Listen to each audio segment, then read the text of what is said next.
नमस्कार, आप देख रहे हैं न्यूज दुनिया। तीनों सेनाओं के प्रमुखों ने मंगलवार को ज्वाइंट ऑपरेशन को लेकर सीनियर मिलिट्री ऑफिसर्स ने से बातचीत की। इंडियन आर्मी ने बताया कि इस दौरान भविष्य के युद्ध स्थितियों में इंटीग्रेटेड समुद्री और हवाई युद्ध के ज्वाइंट ऑपरेशन पर बात हुई। इस बातचीत में नौसेना प्रमुख एडमिरल दिनेश के त्रिपाठी, वायुसेना प्रमुख air chief marshal AP Singh, थल सेना प्रमुख जनरल उपेंद्र द्विवेदी मौजूद रहे। अमेरिकी राष्ट्रपति डोनाल्ड ट्रंप ने सोमवार को घोषणा की है कि वे ग्लोबल टैरिफ बढ़ाने की अंतिम तारीख 9 जुलाई से बढ़ाकर 1 अगस्त कर रहे हैं। इसी के साथ ही उन्होंने बांग्लादेश, जापान समेत 14 देशों पर टैरिफ बढ़ाने का ऐलान किया है। ट्रंप प्रशासन ने सोमवार को सभी प्रभावित देशों को औपचारिक रूप से लेटर भेजकर इस निर्णय की जानकारी दी। नेपाल चीन बॉर्डर पर भोटे कोसी नदी में मंगलवार सुबह 3 बजे अचानक बाढ़ आ गई। इसमें 18 लोग लापता है, जिसमें 12 नेपाली और 6 चीनी नागरिक है। 12 नेपालियों में 3 पुलिसकर्मी, 9 नागरिक है। सर्च और रेस्क्यू ऑपरेशन शुरू किया गया है। घटना चीनी सीमा पर नेपाल के रसुआ जिले में बॉर्डर पॉइंट की है। प्रधानमंत्री नरेंद्र मोदी ब्रिक्स समिट में शामिल होने के बाद मंगलवार को रियो डी जेनेरियो से ब्राजील की राजधानी ब्रासिलिया पहुंचे हैं। यहां पर उनका स्वागत शिव तांडव, स्त्रोत और भारतीय शास्त्रीय नृत्य से किया गया। पीएम मोदी आज ब्राजील के राष्ट्रपति लूला डे सिल्वा के साथ trade, defence, energy, space technology, खेती और हेल्थ समेत कई मुद्दों पर द्विपक्षीय चर्चा करेंगे। इजराइल ने ट्रंप को नोबेल के लिए नॉमिनेट किया है। नेताऊ बोले, आप इसके हकदार, पाकिस्तान पहले नॉमिनेट कर चुका। इजराइल के प्रधानमंत्री बेंजामिन नेताऊ ने अमेरिकी राष्ट्रपति डोनाल्ड ट्रंप को नोबेल शांति पुरस्कार के लिए नॉमिनेट किया है। नेताऊ ने मंगलवार को व्हाइट हाउस में ट्रंप से मुलाकात के दौरान इसकी जानकारी दी।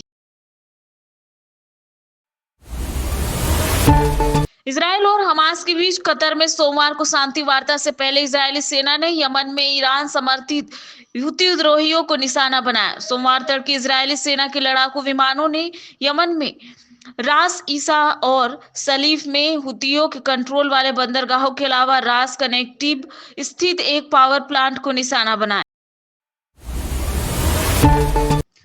देश भर में दक्षिण पश्चिम मानसून जमकर बरस रहा है। मानसून सीजन में अब तक सामान्य से 15% ज्यादा बारिश हो चुकी है। इस समय तक 221.6 मिलीमीटर बारिश होनी थी, लेकिन 254 मिलीमीटर हो चुकी है। मध्य प्रदेश में लगातार हो रही बारिश से बालाघाट, मंडला, सिवनी, इटारसी और कटनी समेत कई जिलों में बाढ़ के हालात बन गए हैं। एआईएमआईएम चीफ असदुद्दीन ओवैसी ने कहा कि भारत के अल्पसंख्यक अब दूसरे दर्जे के नागरिक भी नहीं हैं, हम बंधक है। अगवा कर बांग्लादेश में फेंक दिए जाना के आरक्षण है। दरअसल केंद्रीय अल्पसंख्यक मामलों के मंत्री किरण रिजिजू ने एक्स पर लिखा था, भारत एकमात्र ऐसा देश जहां अल्पसंख्यकों को बहुसंख्यकों से ज्यादा सुविधाएं और सुरक्षाएं मिलती है।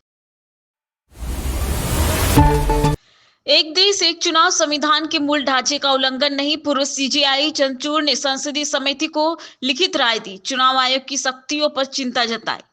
पूर्व chief justice of India DY Chandrachud ने लोकसभा और विधानसभाओं के चुनाव एक साथ कराना संविधान के मूल ढांचे का उल्लंघन नहीं है। देश में एक साथ चुनाव कराने को लेकर विपक्ष की ओर से यह दलील दी जा रही है।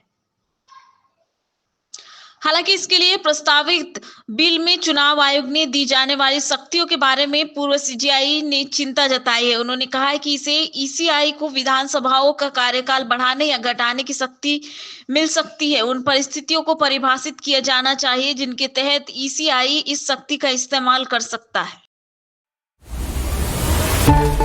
अमरनाथ यात्रा के 5वें दिन 23,857 श्रद्धालुओं ने पवित्र गुफा में हिम शिवलिंग के दर्शन किए। अब तक एक दिन दर्शन करने वालों की यह सबसे बड़ी संख्या है। यात्रा के पहले दिन गुरुवार को 12,348, शुक्रवार को 14,515, शनिवार को 21,109, रविवार को 21,512 तीर्थयात्री दर्शन के लिए पहुंचे थे। ये थी आज की बड़ी खबरें। आपको कौन सी न्यूज सबसे जरूरी लगी, कमेंट करके जरूर बताएं। वीडियो अच्छा लगे तो चैनल को सब्सक्राइब करें।